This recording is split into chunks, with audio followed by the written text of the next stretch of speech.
Good morning. I just figured I'd blab at you a little bit because I just got up but had such a crazy dream that it was another one. I just woke up smiling.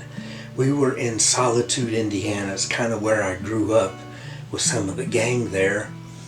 And I had this motorcycle that I had started up, and I was kind of driving it around because a cousin of mine, Mark, wanted to take it on a trip, and he wasn't much on actually going, and so I gave him other options. I said, well, you could take the car, or you could do this, or you could do that. I said, now the motorcycle's fun. I don't like traveling, but I said I would probably enjoy the motorcycle the best. So I drove it down this long winding driveway, and the handlebars were really far apart.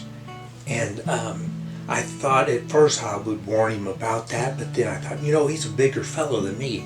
That may work to his advantage, like he would fit right into that. And so after a couple of trips, and the more people that show up, he gets on it, and he said, well, I'm going to drive it down. And at first I say, just drive it down the drive. He goes, well, I'm going to take it down the road a little ways and come back. I'm like, okay, suit yourself. And pretty soon Dad shows up, and he kind of gets in on that, and I think he even takes it for a spin.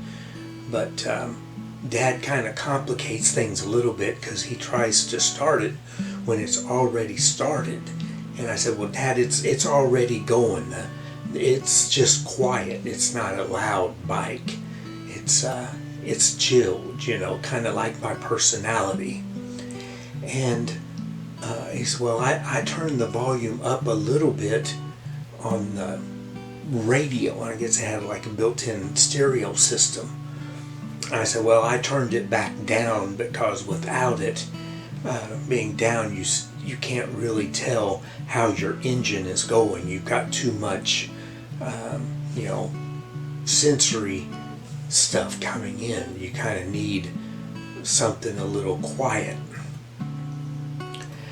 And pretty soon we get a delivery in the back of a gigantic like motorhome thing, and pretty soon there's like probably 100 or more people there. And then one delivery would come up is a girl bringing in stuff, and I get kind of ticky with the late onset Tourette's in the dream, so I'm not for sure if I was doing that in my sleep or how it got incorporated in the dream, because that very seldom, if ever, happens.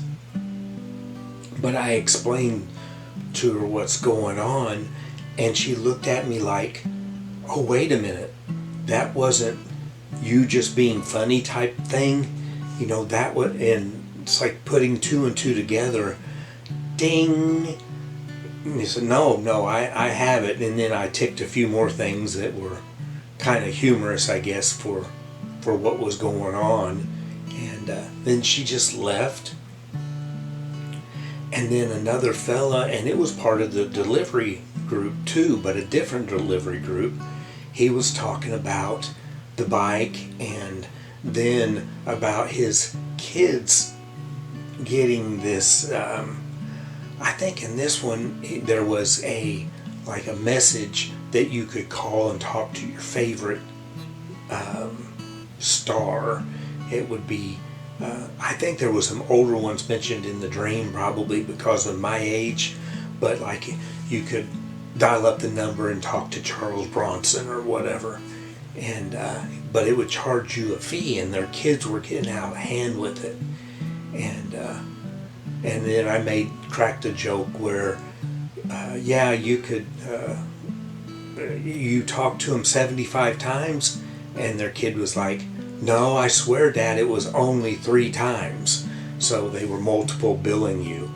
And that's probably in this case where I've been conned so many times through life. Everybody's after your money, so they were getting a little bit lack in morals as far as how they presented their business.